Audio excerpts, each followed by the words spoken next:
because now would be a good time to cold open with my tears and be like, Andreas, stop asking about my family. This is a safe space. No, it's not like that at all, but it's good for the cold open. So Yeah.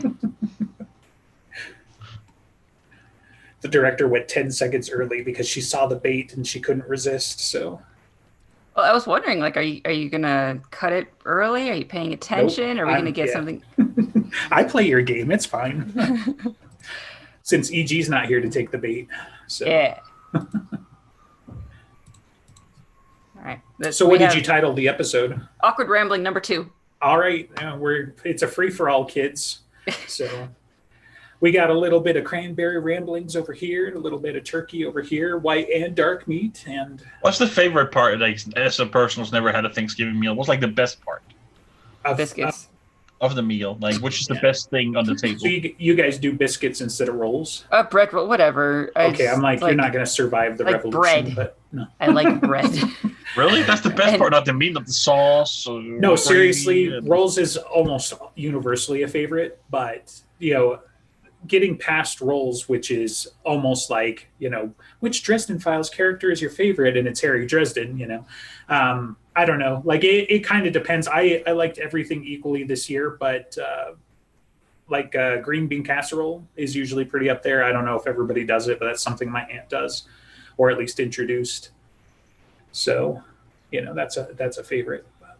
So rarely did we have the actual full meal. It was a few years that we just went to like a buffet somewhere because we didn't want to deal with it. When someone bothered to make green bean casserole, it was great because I like green beans. I always have. So same. Easy thing. Turkey is okay, but it's just not as exciting as a meat. So it's like that. I've had turkey before, and I don't get it. It's just less interesting chicken. Yep. Right. Yeah. Yeah. It's. I don't know. Maybe it's one of those gene things where it's like if you can taste this for like 90% of the population, it tastes great, and the other 10% it tastes like soap. Yeah, that's cilantro, right? Yeah, right. Cilantro is wonderful. I'm apparently team soap. Apparently, I don't know if I'm team soap or what, but I don't like it. Right. I'm not sure it tastes like soap. So the funny thing, my husband has this genetic thing of probably being able to taste it as soap, but he loves it anyway. He kind of does have that antiseptic taste, but it's still amazing. He's an engineer, though, right? So no. Oh, okay. I was like, that would make a lot of weird kind of sense, but no. Are you sure he's not a robot? I'm fairly sure. Yeah. Okay. Yeah. Do robots run on coffee? I do. Well, that seems very human. The human needs the fuel of coffee. This is a future discussion, but we'll sidestep that for now. But yeah, I mean, yes, turkey is like one of the least exciting meats. And I think part of why it's survived the last 50 years, for example, is because they can just, pump hormones into them to grow them huge. Whereas ham, again, is like obviously the superior animal. And you can make so many delicious foodstuffs out of the same pig, the magical animal, as Homer Simpson would call it. But yeah. Yeah, my dad got really taken for a couple of years having ham instead of any form of turkey. But it's sweet, and it's not something that me and my adult household like quite as much. So it's just we had steaks. I made steaks. See, that's cool. I'm always fascinated by the off meta, I guess, because I'm a gamer and a nerd. But the off traditional versions, like I mean, personally, I love Chinese food, right? So if you've got like egg rolls at your Thanksgiving dinner, I'm going to be your friend. But stuff like that, where it's like, oh, and then so there's the turkey and the gravy and the cranberry sauce, boring, whatever. I've 30 plus years of that, and the egg rolls. Hey, let's do some of that. So I think Chinese food is probably very distinctly different in Asia. Oh yeah, Europe and America. Like all three places, it's very different. There's definitely a lot of foods that are like that and I mean, Indian food still counts as Asian, but it's not what you would, immediately cop to, right? But a lot of it has to do with the local palette of spices and what's readily available as well. But it's just when I see, American takeout Chinese food from movies or whatever, Uh-huh. it's very not the same as what we get at Chinese places here. Oh, Also, the whole absolutely. it's also much more buffets here in my country than it is actual takeout and And stuff. there's buffets, Yeah. Chinese buffets everywhere. We Like got you can go like loads of buffets. 3 blocks and you'll find another one. Right. What And scares me is possibly when it one that's says not like being rated by the health industry yeah, right now. like so. there's a couple I've seen around here that there's like 50 cents per scoop or something. It's I'm not going Yep. there. Yeah, there are some things that you shouldn't cheap out on, like yeah. I mean, not to say that paying $12 a plate is going to skip some of the memes for hole in the wall Chinese places either, but I would definitely not go to the pay per scoop place. So haven't so far, don't plan to. Maybe if somebody vouched for it first, but the thing you got to know about American Chinese food, though, is the thing that you got to know about most American food is that regardless of how it is in your country, add 2 pounds of sugar per plate, and that's what we've got. Uh, almost all of our stuff is some form of sweet and right. So like they even started, maybe a decade or two back. It's like okay, you've got sweet and sour, right? Everybody got that, but then you got General Tso's, which is sweet and spicy. And then you got sweet and savory, and you got sweet and this, and that's all of it. So that still one of my favorite moments from. Go ahead. No, it's just this. You were not done. I thought you were done. No, as yeah. you say, with sweet and spicy, I think, at least in the supermarkets, or sweet chili sauce in the Asian shelf is way more popular than sweet and sour as well. Right. Well, and that's cool because it's definitely my favorite. Like we actually ordered Wednesday night. We ordered from a fairly good local place, and I do General Tso's, which is a sweet and spicy. There's a particular style of spices they use, but that's my favorite and what I use to judge various places on. So, but it's a sweet and spicy mix. And then my friend, she's like, well, but this is orange chicken. Are you going to like that? It's like, look, I love Chinese food, period, full stop. Like General Tso's is my favorite, but I grew up on orange chicken and sweet and sour chicken. And then from there you can get into like sesame chicken and, Kung Pao, and it doesn't matter. Like I'm going to eat it all. But, if you ask me what my favorite is, I got that. So. I always try new places with Mongolian beef.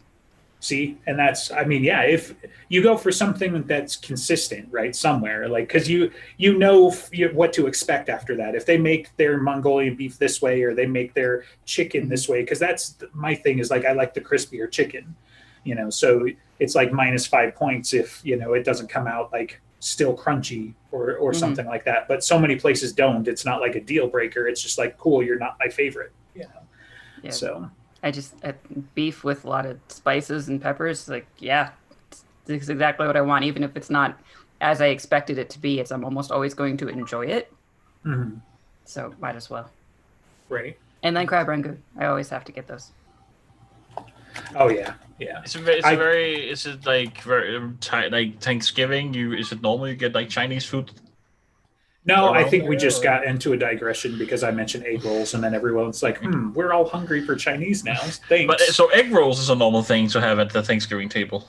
No. Okay. What the comment was is I like the off meta, and that's one of the things that comes up a lot, like that I see is like, I have so one of Amber's cousins is married to a gal from Vietnam, for example. So they do, like when we've gone to their thing for holidays, they've got other traditional styles of food for their for what they're used to and everything. So it's just stuff like that comes to mind. Like if you don't want to talk about the turkey and the mashed potatoes and the whatever, then that's some of the experiences that I've had.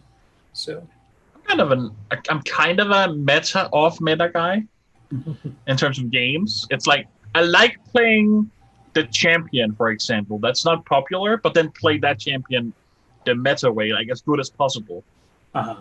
But so like for example, I don't know if anyone plays League. Like top lane Yorick is not very popular, so I like playing him, but playing him the best way. Right.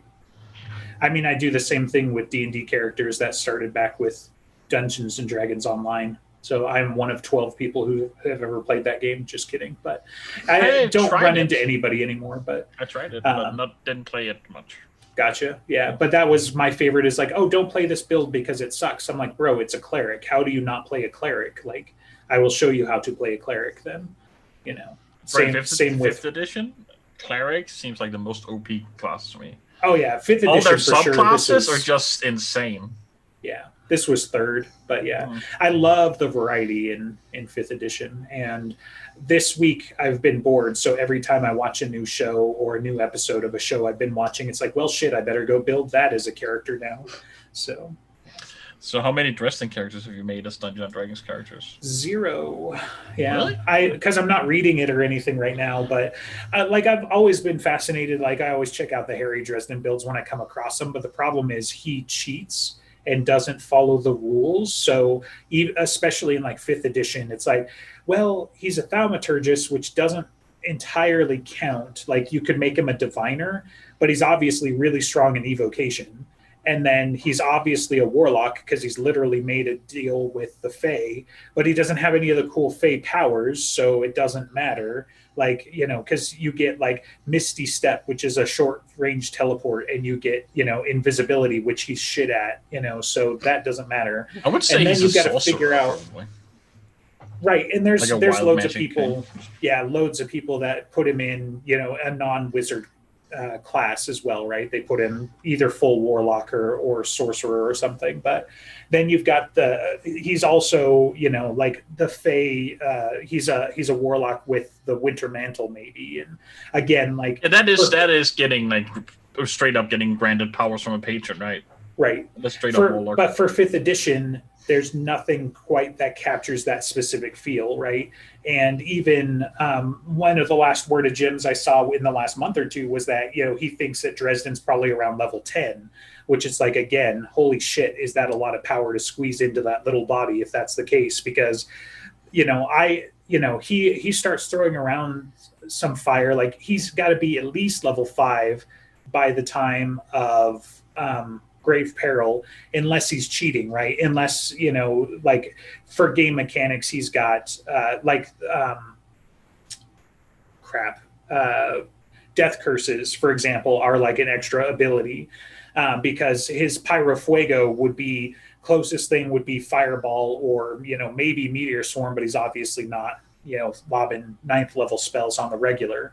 And he can't do that spell again because, you know, he burned himself out or whatever. But so Dresden cheats is the short answer. And then anything you get could be an approximation, but it's really hard to capture the scope of his character that way, you know. So you definitely have to homebrew quite a bit. I would say if you have to make Dresden accurate, you have to go on Earth Arcana and homebrew like a lot, probably. Right. Yeah, like I could probably get by if you use the sorcerer for the flavor and then or for the mechanics and then flavored him still as a wizard, because in my opinion, Dresden still very much studies. He very much gets his power. Like he obviously doesn't have the D&D trope where you have to read your spell book for an hour every day, but he's still very much a researcher, even though, you know, he's also a little bit creative and can whip up you know, new things in the moment or whatever. So you could say maybe there's some natural talent there, and that explains how he's better at, you know, raw magic than other wizards or something.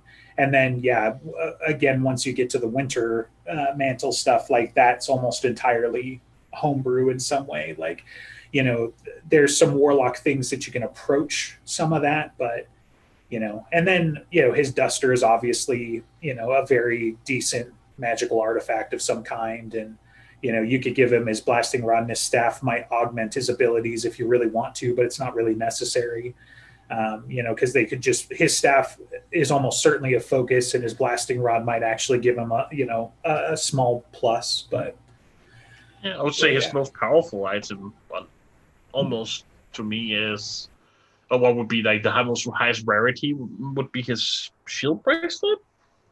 Maybe, probably. Yeah.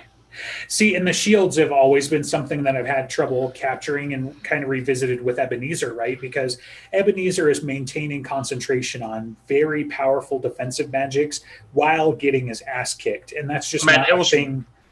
It was so cool. Like Yeah. right, like how with the inscriptions, and it's just pure will, and it was Mhm. like, man, It's not a thing that you do in 5th edition, except unless he casts invulnerability, which gives him a minute of he literally can't take any damage from any source, which would make sense, especially if you're being hunted by 13, Hounds of Tyndalos. Like you're going to pop off your 9th level defensive magic and then, start slugging if you need I to. might pop Wish. Yeah. If I had it. To do what?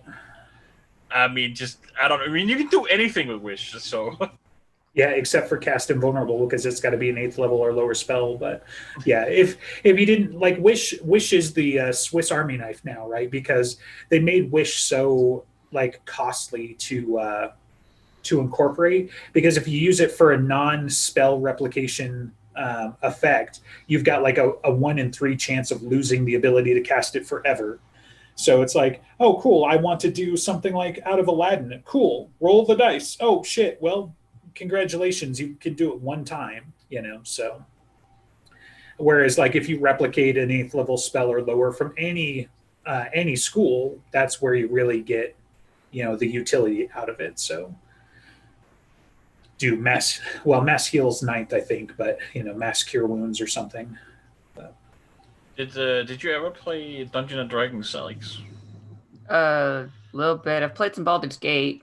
It's basically my knowledge of Dungeons and Dragons. So you played the computer, the PC game. Okay. Yeah, it's all the same stuff. Speaking of, anyone's gonna play Baldur's Gate 3? I've not played the old ones, but I'm definitely gonna give this one. I'm pretty excited by it. We'll see when it comes out and what hardware I have available. So apparently, a twist on the subject a little bit, but it'll come back. The new MacBooks and Mac Mini with the new chip is super powerful and can actually run. Coming back to Baldur's Gate, can run Baldur's Gate really well because they've optimized it for the ARM chips apparently also. Cool. So I saw when they were introducing and showing and stuff on the keynote that they were playing that and showcasing specifically that, and it ran super well. And these chips are just, I mean, I'm not saying I'm not a huge gotta have Mac fan or anything, but I'm impressed with what these chips can do. Like they are very low power usage, very high performance. Well, if I want to spend $4,000 on what a Windows machine can do for $1,000, I'll definitely hit it up. So you can actually get for $700 a Mac Mini, which is probably cheaper than what you could get.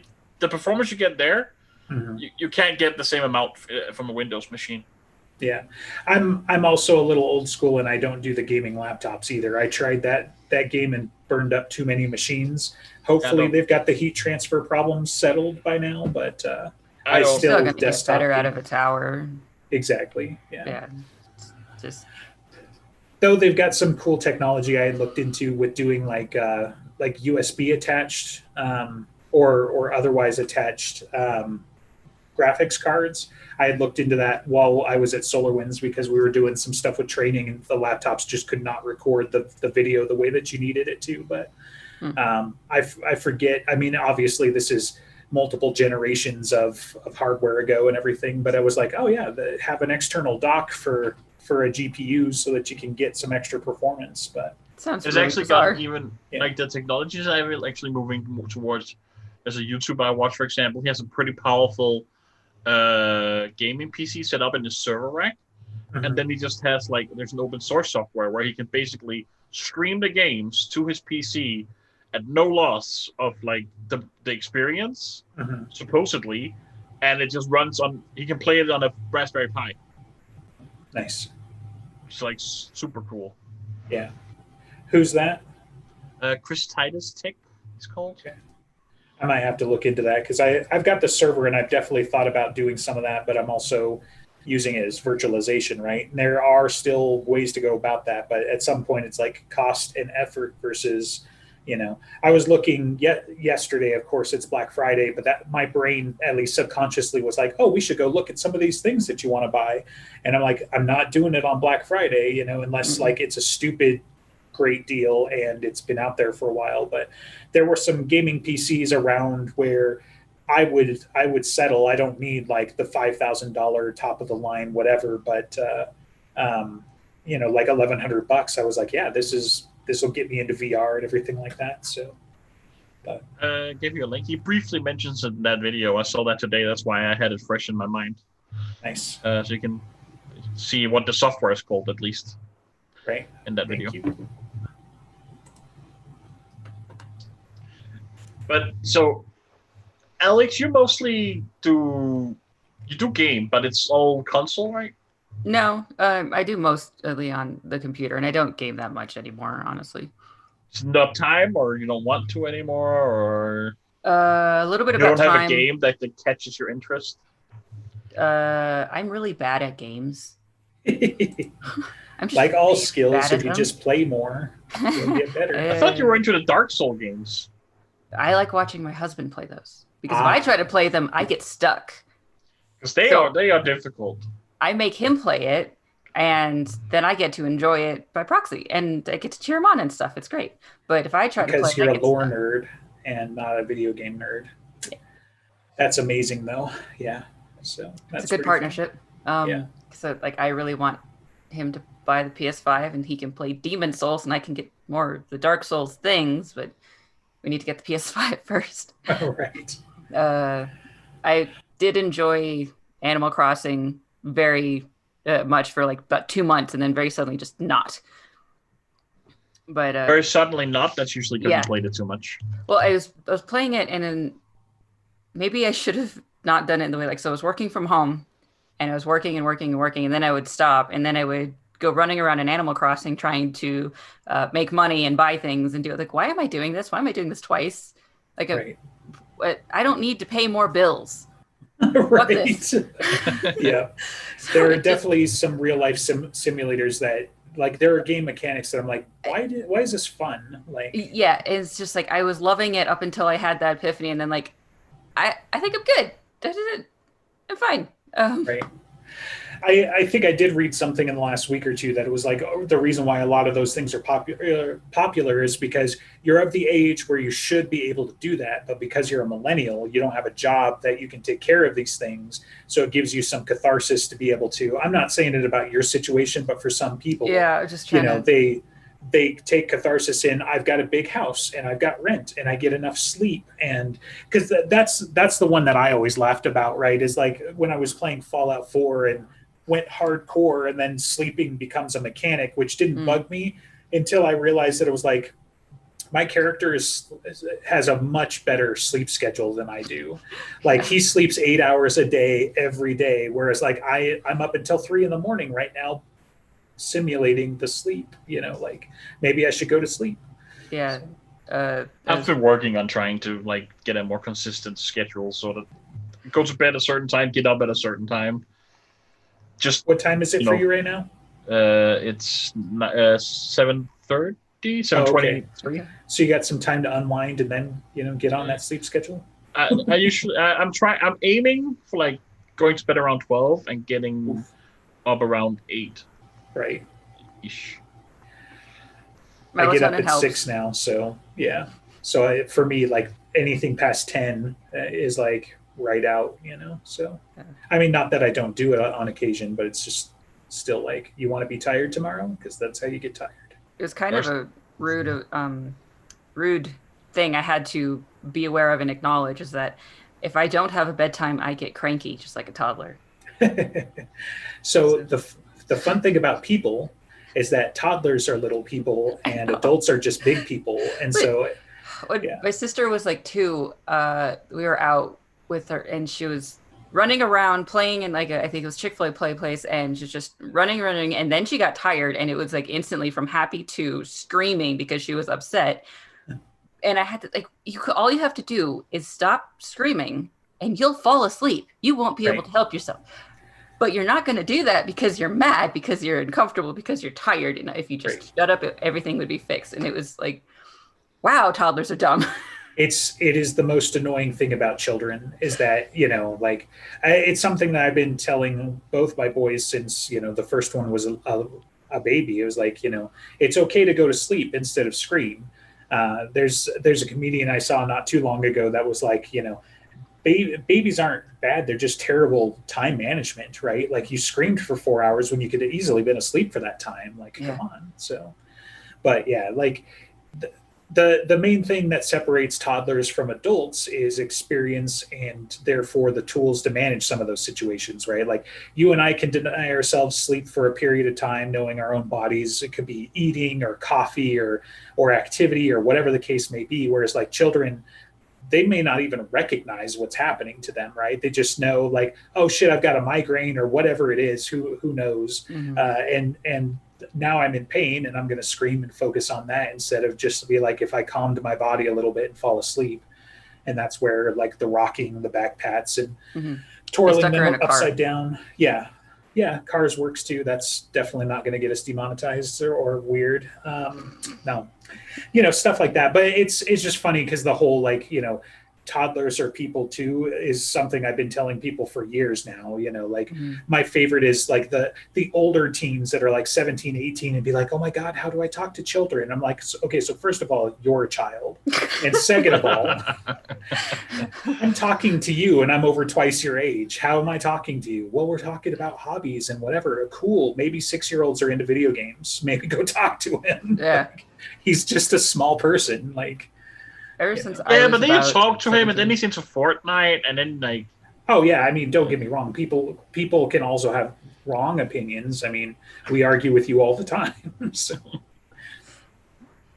teach him better, Andreas. Teach him better. Interesting about like when do you stop feeling the same as you did when you were a kid and trying to track that? Like I remember having this frustration when I was like in my late teens. It's like, why don't the adults understand what the fuck I'm trying to say and give me some credit? And it's like trying to, as I'm getting older, it's my birthday tomorrow, so it's on my mind. So how different am I from 10 years ago?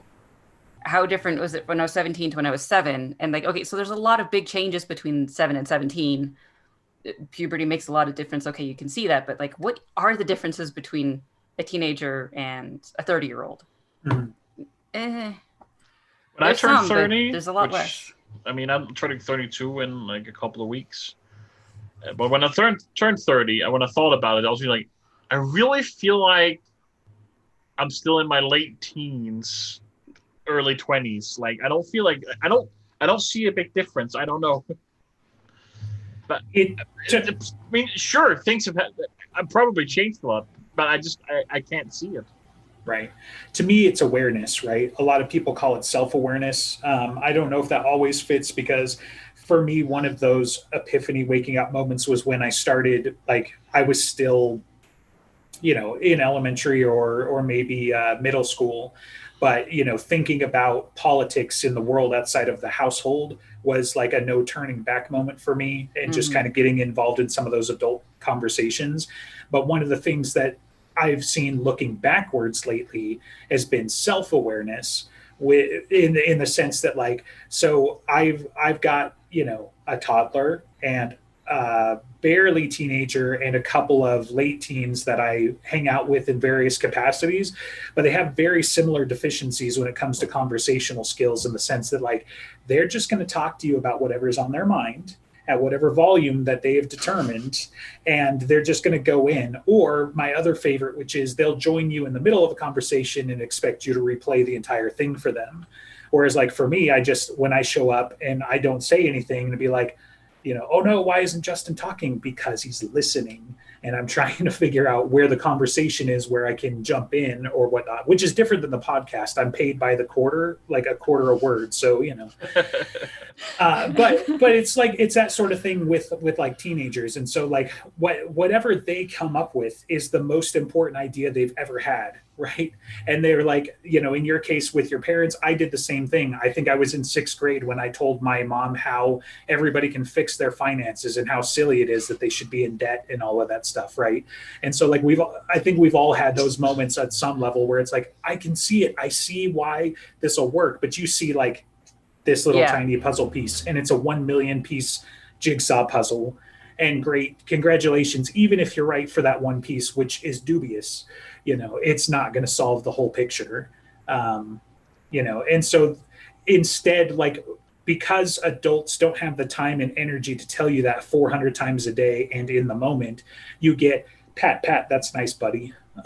You know, and it's actually, I've read some things where, like, for teenagers, that's part of their angst, right?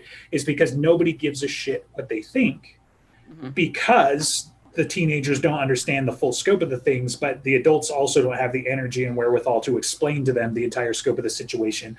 Or maybe they don't want to. Like, there's a number of topics that even teenagers should be shielded from still a little bit more, you know, at least commonly in our society. You know, we don't want you at 16 necessarily to be worried about, you know, some of the deeper, darker things, you know, happening in the world, you know. Shit, I don't want to be worried about it. Exactly. The adults don't want to deal with it either, so we're definitely not going to foist it on the kids. But 18, you can enlist, and then all the gloves come off, right? I mean, I've started watching less news because it's just, like, reading news, it's just too depressing. I get in a bad mood. And I agree with you. I'm trying to find a balance, because I can't not, and I have some, for lack of a gentler word, mental illness wrapped around that, where it's just like, I've had some experiences where it's like, this is why I watch the news, because if I watch the news, then this thing won't happen. Yeah. Which is impossible, but it's still wrapped up in there, right? And I don't understand, but I've had moments of that same thing. Like, I have to watch this to make sure it's not going to happen. There's no, even if I'm not actually affecting thing, I have to watch it because for some reason that makes me think it's not going to happen. But yeah, totally get it. Yeah. So two of the biggest disasters in the last 20 years happened when I didn't watch the news, which kind of reinforced that. So, like, I remember arguing with somebody over, one of them was the 2004 tsunami. And so, like, one of them has to be the tsunami. What was the other thing? 9/11. 9/11. Yeah, of course. Yeah, because I watched the news every day, even in high school and as a child, right? And so when 9/11 happened, it was one of those. So what happened in that case was I was running late, and so I didn't watch the news. And we got there, and like the one gal who is not self-aware is like, "Oh my God, did you hear about the things?" And we're like, "No, that's bullshit. That couldn't have happened." And I'm like, "Look, lady, I watch the news every morning, and I didn't see anything like that this morning," you know, type of thing. And then, like, my second period was physics. And the reason why I remember all of this so vividly is because, you know, I walk in and my physics teacher was one of the coolest guys, you know, that I had in my entire education. He is glum and just sitting there. Like, he's like the Steve Irwin of physics, right? He was just always bubbly, always, you know, had a joke or a smirk or something. And he's just sitting at his desk, which never happens. And I walk in and be like, "Who died?" Oh, God. And then he just looks at the TV, which is on, which also never happens. And it's like, oh, shit. And I just go sit down, and I don't remember the next time I talked, but it was a while. So, you know, but yeah, it's just one of those, like, I was that idiot. You 9/11 happened? I mean, so 2001, 19 years ago. So, yeah. I was 16, 17, somewhere in there. So, you know, maybe 15, but. Wait, how old are you now? 34. So until for like 6 more months or so. But I think I was 12, I'm pretty sure, because yeah, my kids, I almost enlisted in a war that you're not old enough to have been born when it started, practically, let alone, I'm that old, okay? That's the other thing about talking to these kids when they start talking about military service and they start weighing in with their political views and be like, okay, so I know that this is how the story is shaped in the last, 2 decades, but I was there when it happened, and this is my perspective.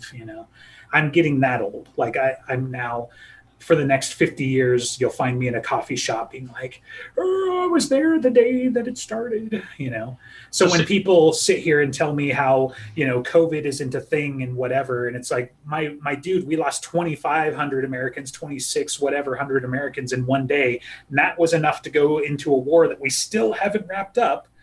But 250,000 Americans is nothing. You don't have your perspective right somewhere. Like, for me, let's just say it doesn't matter. And I would like all of the rights from the Patriot Act back, but you're not arguing about that. You're just upset. You got to put on a mask. And I'm really happy to see the whole Snowden thing trending so much, but I doubt something's going to happen with it. Yeah, no, Biden is establishment, so that fight's coming. But I think all of the progressives are finally, anybody who deluded themselves is finally starting to see it. So that's a future rant, not for this, but the whole thing with Snowden is just boggles my mind. That he is in Russia now instead of the country that he did so much for. Because they basically I just don't get it. I don't get how people can say, okay, he did something for the common good. Our government was screwing us over. Right. And we have to stand up for him. And mostly people are just like, no, he's a traitor. Right. If that's just you and me, I'm not an American, and I think you're pretty pro Snowden, probably. I actually don't know. I actually don't know of anyone in person that thinks that Snowden's a traitor. Everyone that has ever said an opinion about it is usually he should be pardoned. Right. And that could be sampling bias, but it could be. It's not. I'm also not friends with a lot of people anymore who he doesn't even care about being pardoned. He just wants a fair trial, an open trial, and he can't get that. Yeah, I mean, we've got a bad history about that. I mean, you can do Aaron Swartz, right? Or was it Eric, whatever, but everybody knows or should know his name. Yeah, one of the founders of Reddit, right? I've seen that documentary. Yeah. Everybody should watch that. Nonsense, right? We're supposed to be an educated and open country, and then you find out that that's about 3 inches thick, and underneath it all, you have all of these shenanigans just for a catch-all word, because again, we're not going to be that show, and I'll try and keep this in a bubble. But then underneath that, we find out, especially in the last 4 years, how thin that is, and all the wheels and the machinations that are going there. I mean, even if you want to say, well, it's only 41% of the country, I don't know, that's too much. So as far as having some of these opinions and perspectives for that sort of thing. But yes, whistleblowers are supposed to be protected. Our government is supposed to be transparent and open and benevolent. At least that's what they teach you in school. But guess what? That's probably just indoctrination, like it is in every country, with varying degrees of it, right? Every country's got this somewhere. It just depends on how much and what, right? So, you can ask the countries what they've done to their indigenous populations, because almost universally it's not good, so, and if they're not telling you the story, we still live here. Well, yeah, in some countries, yes. And then, so we got ours too. We just conveniently relocated them to Arizona and a few other places, by and large. Eastern Utah has a reservation, stuff like that. So, but anyway, Washington State has one, right? Should we change subjects? Because I could go on for this forever, but if we're not doing a politics, I just want to say with the whole anyone who's not seen the documentary about Aaron Swartz, which is called "The Internet's Own Boy," I'm pretty sure that's the title. You should, and if you don't feel, I was outraged when I saw that. Right. Straight up. Yeah, it's ridiculous because he found a loophole, and he didn't do anything illegal. Right, and I feel for him, especially because I wish he would have fought more, but I can't imagine what it felt like on his end, right? But I remember reading the article and just being like, wait, that's it?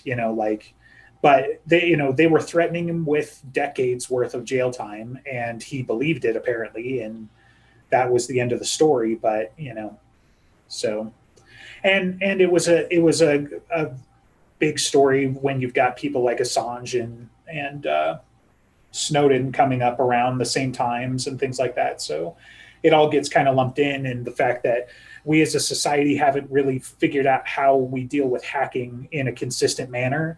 And it mostly just comes down to whether or not Apple or Disney or MIT in this case get pissed off at you and decide you've done something wrong.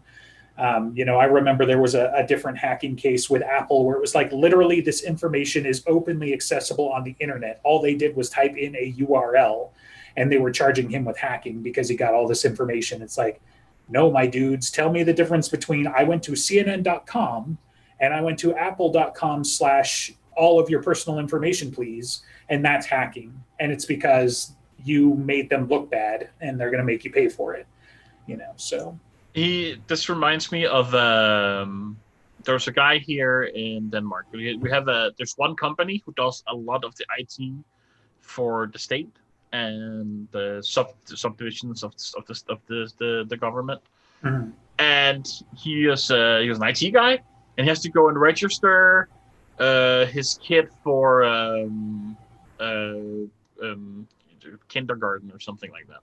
Uh-huh. And this system that's in place is he's like put in CPR, which is your personal ID number, your state ID number.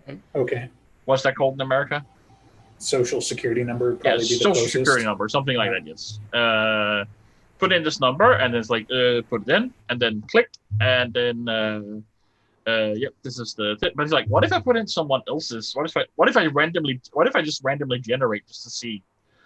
And basically, he found so many loopholes in the system where he just like list out people's personal information, who they were, where they lived, and he wrote them. Like he wrote to the Nets company, just so you know, I went to register this, and I thought about what about this, and there's a pretty big loophole here.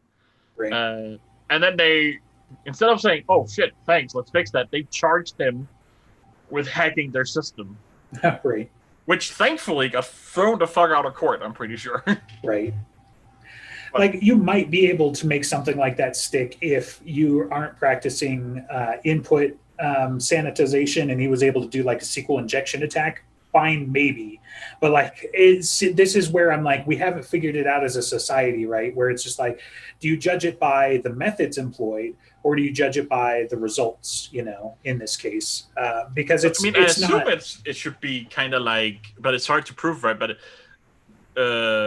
like murder, for example, intent is involved there a lot. What if it was murder or not, and what degree, right? Right. Yeah, murder versus manslaughter anyway, but you're still going to jail for a while if they can prove it. So. Yeah, I'm not saying it should, but I think intent is important in a lot of these questions. So you should be asked like what was the intention? Right. If you're writing the company, hey, there's a problem Right. here. Clearly, the intent is good. Yeah, there's other things like that, but that's a different digression, and definitely going to get us demonetized if I say the words. But yeah, there are definitely some other things that it's like, if you do anything short of directly reporting it to, in our case, the FBI, right? Let alone even if you do that, sometimes you could possibly face the same charges, and it's like, that's just fucking ridiculous, man. Like, you're just supposed to ignore that you saw it and hope nobody catches that you were in the same room, so to speak. Like. No, that shit's got to be reported, and you can't punish the people reporting it. Like, otherwise it's never going to work. Like, how do you think this is supposed to happen? So I had a thought when you were talking about how you've watched the news for like every day for like since you were a teenager. Yeah. So I mean, I mostly, as the world has gotten more international, I mean, I watch a lot of news that's not Danish. Okay. But I haven't grown up with news, especially not American news, in the same way you have. So I was just like, in your opinion, has the news gotten more and more biased, or has it always been biased, or is it not biased at all? Oh, Jesus, it's definitely biased. I mean, the thing about news is that it's a construct built on the backs of people, and people are flawed and biased. So the bias in news has been well understood for a real long time. I mean, possibly, I'm sure you could go back to like the founding fathers, and they'll be like, fuck that liberal rag, I was going to say Michigan, but I'm thinking, Massachusetts, right? Fuck the Massachusetts Herald or whatever. I'm just putting two words together that may or may not be an actual news organization, but it's always been biased. And you would talk about the biases of, Fox versus CNN, but you definitely didn't have to worry about shit bags like Breitbart, InfoWars, Salon, Huffington Post, and on and on and on. And please at me, because seriously, guys, if one of those is your primary news source, you probably got a problem. They are very biased. Yeah.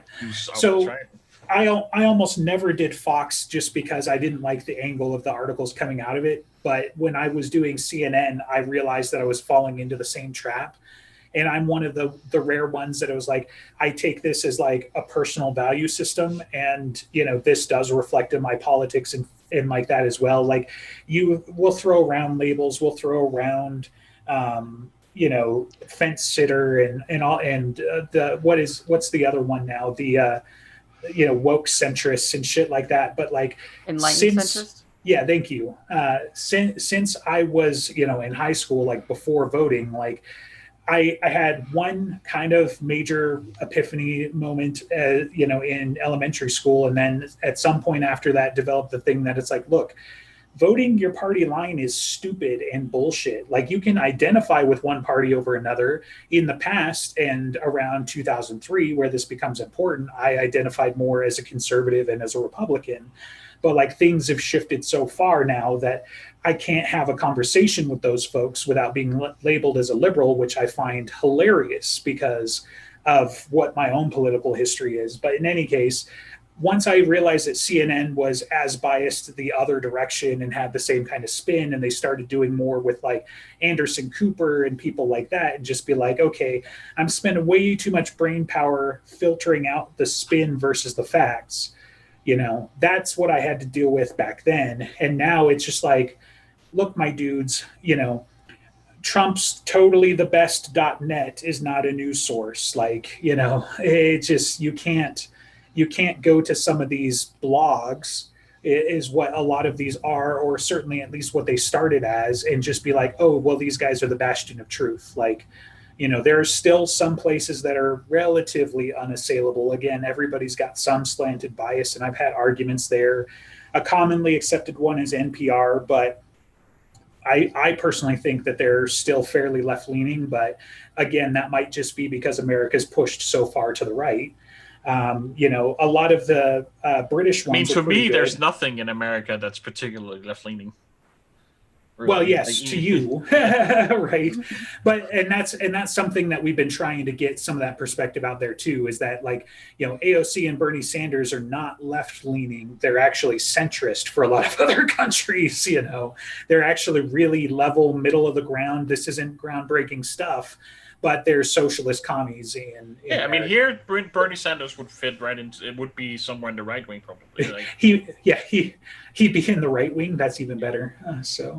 Yeah, I mean, he's, for every other country, he's just like, you guys are like, so like, do what he says. He's saying the right thing. We already do that. Whereas like in America, he's bringing back Stalin's ghost or something. So, but. Yeah. Is there, I mean, a lot of people are touting more independent news now on YouTube and stuff, but I mean, I don't even know if that's probably also got some bias. Yeah, the problem is, so I actually read an article yesterday, maybe I'll link you after the show, but talking about the Constitution of Knowledge. And it's actually a 2-year-old article that just came up again because of the New York Post, I think. Somebody ran an article and basically referenced this as one of their sources. And it basically talks about how like knowledge is in it's in the collective open domain, especially now, right? Like you can go to the internet, you can find whatever the hell you want, but it's going to get filtered through multiple levels of fact checking and basically crowdsourced until you get to your institutions and your experts and whatnot. And then it gets canonized, more or less. Not that these are the exact words from there, but like the problem is that independent journalism is, I hate using the word mostly because I don't have a full-on consistent definition for it, but I feel like it fits in this case. It's a dog whistle for your conservative groups because independent journalists are flubbing these institutions that have been around forever. And don't get me wrong, I'm not saying the institutions are the best, because how many of them does Fox own behind the scenes, right? What's his face? The billionaire I'm talking about. Murdoch. Yeah. Right. So how many of them does he own behind the scenes, and how many of them are owned by whoever else? I'll really tickle your neck feathers by saying Soros, right? Or Koch, depending on which camp you're in. Right. But that's the point. Like, fine, independent journalism is great if they've got primary sources. Like, you want to talk to me about, I was there and I took a YouTube video of this, or I got it on Twitter or whatever. Great. information is information and facts are facts, but too much independent journalism. That's how Huffington Post started out. That's how Breitbart started out. And now they're just mouthpieces for either the utopia they think they're pushing or, whatever. But yeah, like they're bloggers. Independent journalists are bloggers probably, and just going from there. My prime example of the best independent journalist slash is probably Philip DeFranco. Okay. He's the one I like the most. I don't watch him much anymore because I don't watch much news anymore. But I like the format where he was like he tried to present the facts first, and then he's like, okay, and here is my opinion. So you know that this is colored by my opinion, what I'm saying now. And I like that format. And I felt like that was probably because the most fair way to present news and discuss news as an either independent journalist or as an organization. Yeah, I'm not familiar with them directly, but it's pretty popular, I think. Sure, lots of people are pretty popular. I've at least heard of Linus Tech Tips. I've heard of him, and I know he's popular, but I still don't watch him. So because I don't feel the need to go get some of these guys to digest the news for me and tell me what to think, right? Because that's what I feel like about a lot of these guys is like they fill a similar niche as to how your clergy used to fill it back in the 1500s. I can read just fucking fine. Certainly there are places that I feel like I need an interpretation, or I'd be like, hey, I've got a conflicting value system here. What do you think about this? And that's how rational thought develops, and you have these debates and whatever. But I don't need to go find a pundit or whoever to tell me what to think. I don't need Carson sitting there with his entertainment show telling me that let's lock up Hillary Clinton. Like I think that or I don't based on what they do. If you watch or read the news from some publication or some TV station, it's not the guy who's sitting here opinionating. It's the anchor saying this has happened and stuff. But even that can be colored and shifted in perspective. Yeah. So then you go a step back further. Where do they get it from? They get it from Reuters a lot of the time, for example, or the Associated Press. Well, is that biased? It almost certainly, but I feel like the bias is minimized, right? Yeah. And that's why I go back to I'm not going to tell you I've got the corner on the market for unbiased news, but I definitely have some that I feel like I either understand their bias and it's minimal, or it's relatively unbiased. And as much as that goes into how much are they reporting actual fact and from where versus, you just get so much of this, I can't think of a small enough example anymore, right? You get, masks are wrong and scientists didn't always think we should wear masks. And okay, for 5 minutes, maybe, but there's just so much additional information. We just published a study here in Denmark where to show there's a negligible effect from masks. It's efficient if you're sick, but you don't usually infect people until you show symptoms, and then you know to put on a mask. What really works is social distancing. The masks are really just kind of a patch that doesn't really do much. At least that's the conclusion of that study. It's a whole different show that I've only got 8 minutes to cover, but it is a layer in defense. Okay. At no point, at any point in history, have we ever had one thing is going to ever stop the problem, right? Even castles, they've got moats, didn't stop armies. Walls didn't stop armies, and the ballista behind them didn't stop the army, but they. Yeah, you cut out. I'm muted. I hit my enter key, apparently mutes at the same time. So anyway, so moats, walls, ballistae, just as an example, let alone the hundreds of soldiers on either side of that wall making the battle happen. Masks they're not a silver bullet. Shocker. Seatbelts aren't going to keep you alive in a car accident. On and on and on and on and on. We can do this.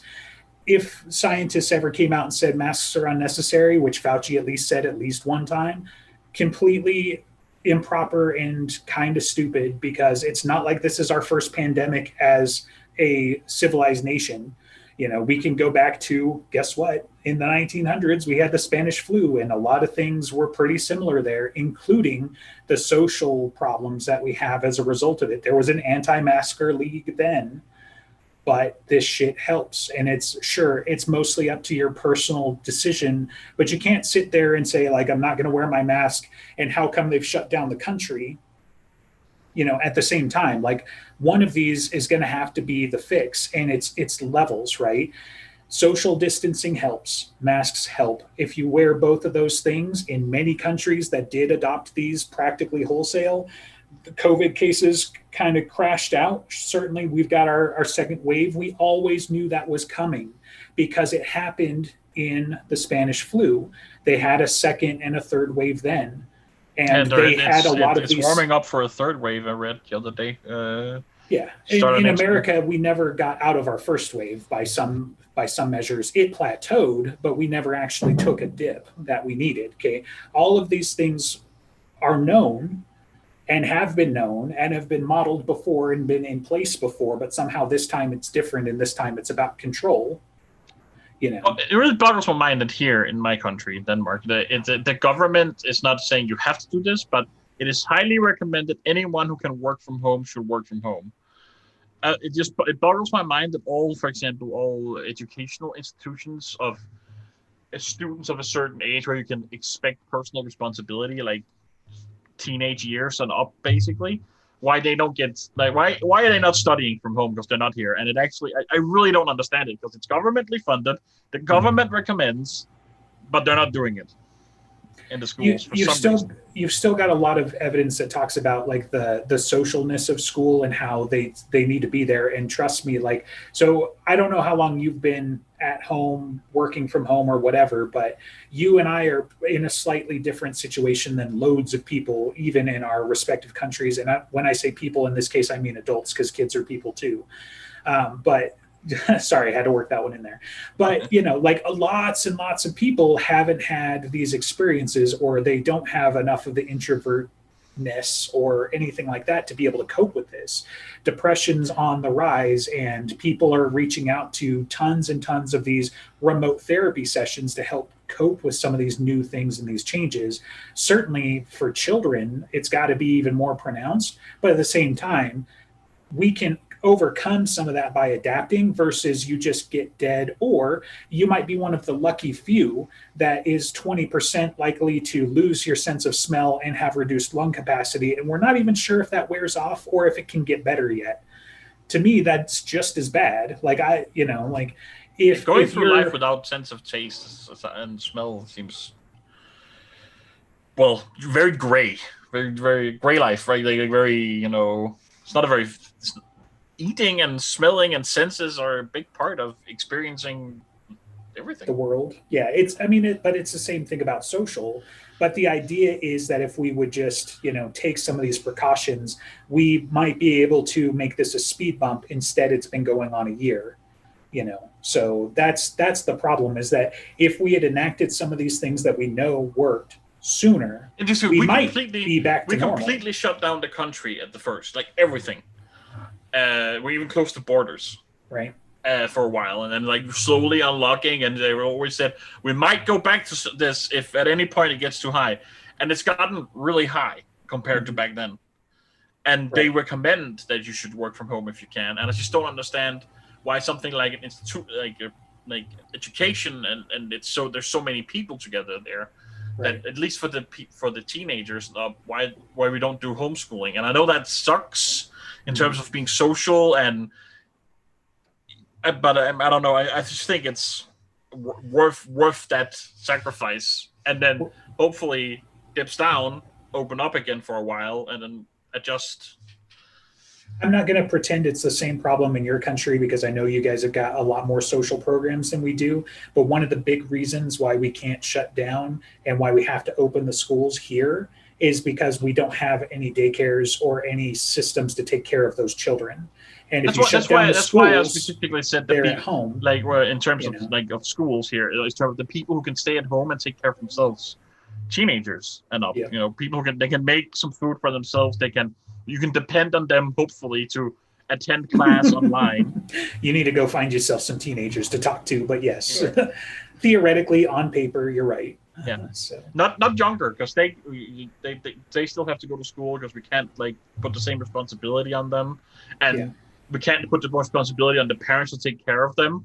Sounds weird, kind of, when you say it, because like, of course, it's the parents' responsibility to take care of the kids, but they also have to work. Right. So I get that they still need to go to some kind of daycare or go to school. That's not what I mean. I mean the kids, adults, if we want to call them that, to try and give 15 them a and up is probably a safe place to start. For example. I say that because I live with a 13-year-old, and I would not leave him unattended for 10 minutes if I could help it. But, you know. 15 and up, then. Yeah, and again, I say that because I don't have experience with 15-year-olds lately. Maybe it should be 16, 17, 18 and up. But, I mean, certainly we could even they're going to get away with what in, they can. In my country, you end the basic school, basic education, you end that at around 16 usually.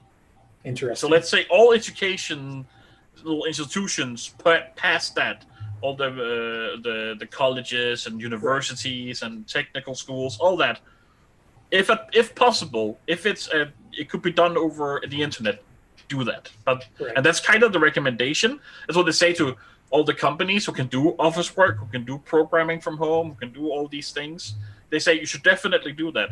But the state-funded schools are not doing it, and I think it's weird. Right. But yeah, that's just my thought on that. I mean, I think a lot of the institutions are, because I keep seeing a lot of posts of like, all I do is sit in this one room because I can't go out with friends. All of my school is online, and I'm going crazy. I almost feel like American universities are doing it more than we are here. Right. But I don't know. In their case, it's probably because they realize that their HVAC bills have tanked and water usage is tanked, but they can still charge the same amount of money. Cha-ching. Shouldn't cost the same amount of money. So, by the way, that's silly. Yeah, that's a movement that got about 12 articles, and then I haven't seen anything for a while. So the thing, I think I just saw this on a Danish news site. Trump says he promises to go off as president if the electorate points for Biden. And I just had the thought, isn't that how the system works? So the electorate is complicated because the way that they tally the votes for election night, and I'm using air quotes because obviously it's taken more than just the night, right? They count the states for one over the other. But in some states, they all go towards the candidate based off of the popular vote. And in other states, they get to cast their vote independently. In other states, I think they get percentages. So that's why it's still a thing. But it's every president since forever pretty much has conceded based off of the popular vote. You saw Hillary do it, so forth and so on. Well, I guess maybe not popular vote, but the electoral the night of the election, because obviously Trump lost the popular vote in 2016. So, we elected a loser and he's still a loser. I just wanted to say that because somebody's going to get butthurt. But yeah. So anyway, the whole thing is a farce. And unfortunately, until he stops wiggling, he may find something. Luckily, he's 0 for 22, I think, in court cases so far. So unless there's some kind of upset in the electorate somehow, I guess is his last Hail Mary. I read on Reddit earlier today that one of the judges that I think he appointed was basically in his report, it was so I could stop here. This is enough. And then it goes on for 5 more pages. Right. Something like that. One of the first ones that came up, everybody was worried about, I think, was Georgia, because he was either a Trump appointee or so diehard conservative that it was just unthinkable that it was going to go any other way. And I think that was one of the first cases dismissed with prejudice, which means there won't be an appeal and you cannot bring this particular case back. Obviously, they found other ways to keep that ball going. But yeah, that was one within the first couple of days of the election that I remember everybody was watching. And luckily, he didn't infect the judiciary as much as he's infected every other branch and every other department that we've been afraid of. So we being, anybody who voted blue, I guess, I don't know. Sane so people. Weird. It's so weird to me that blue is your left. Yeah. Because here, red is socialism. Red is the left. Which kind of makes sense because communism. Yeah. No, but it is. I think it has roots. I'm pretty sure it has roots there. That's what I assume. I don't really know why they got flipped in the U.S. Yeah, I don't know the history of that one per se, but the parties have switched and they've switched sides and symbols a few times. So I don't remember the full history anymore, but yeah, I mean, it'd just be nice for people to start waking up just a teeny tiny bit and that they've been manipulated. Like when you hear the points come back and be like, oh my god, I don't want my taxes to come back, and it's like, yeah, well, do you make $400,000 a year? Then you're fine. So you're just upset about something that's not going to affect you. So let alone the fact that AOC is actually even less broad than that. She just wants to go after 10 people. So if your last name starts with Bezos or Wall, you might be in trouble. But maybe Bill Gates. I like a lot of what she says. I don't like some of the methods I have read about, if it's true. Like, there was this bill that was supposed to be an environmental bill, but there was a lot of social objectives in it too, Sure. which seemed kind of underhanded and weird. I agree with you, and all I can say for that point is, oh man, look at some of the stuff that Republican Party is attached to stuff. Like, no, I know. Part of why quote unquote Obamacare, the Affordable Care Act, was so difficult to pass. In addition to the fact that the Democrats just completely mishandled it, and then Pelosi was like, you gotta read it to pass, or you gotta pass it to read it, which gave them a soundbite, to bang for so many years at this point. However, like they put in some huge writers into shit like that, or they put some things into like the National Defense Act, which is us funding the military, and then they'll sneak in language changes, things like that. I absolutely agree with you that it's underhanded, but like, I don't know, I guess it's how the game's played at this point. And I mean, with the whole online poker thing becoming illegal in the US, because I play a lot of poker and watch American poker streamers, or I used to anyway, and that was basically just taken, labeled to something that always passes, and then got like speed rushed through Congress. Then and there's like, now it's illegal. Right. Yeah, that's another long, complicated conversation. So. Because we could also talk about the hundreds and hundreds of bills that are sitting on somebody's desk. So, why does the world have to be so complicated, guys? Because we're all little tyrants trying to get one up on each other for some reason. We're all toddlers screaming to go to sleep. Right. Too real. That I think that's the full boomerang, right? That's come all the way back. That's come all the way back to the start. Yeah. Well, this has been completely depressing. So we're your hosts now. Actually, moments of video games that was more uplifting than that. Right. I don't feel like it's been. I actually think it's been pretty good conversation, and I don't feel that down or anything about it. I thought it's it insightful. was We'll see how much hate mail I get after this episode. So again, I would just like to state for those keeping score at home, I'm conservative. So if you're conservative and feel called out, think about that. Now you're just going to be called an asshole Republican. Sure. Whether or not you agree with that. I'm going to get lumped in with Mitt Romney. So you're going to be called an enlightened centrist. Oh, you're totally getting lumped in with Mitt Romney. Right. I would like to say I know where my dog goes when I travel across the country. It is not in a crate on top of my van. Thank you very much. But do you have the magic underpants? Nope. I haven't been infected with that virus yet either. I'm sorry. That's super inappropriate. Especially for where I live now. But yeah. All right. If anyone wants to send hate mail to Justin, I will forward it straight to him. Yeah, I appreciate that. If anyone wants to send love letters to me or like appreciation, just come with it. I will divvy them up. I don't want no hate mail though. Like no, thank you. All three of our listeners in Switzerland, send all of your fan mail to. Yep. So.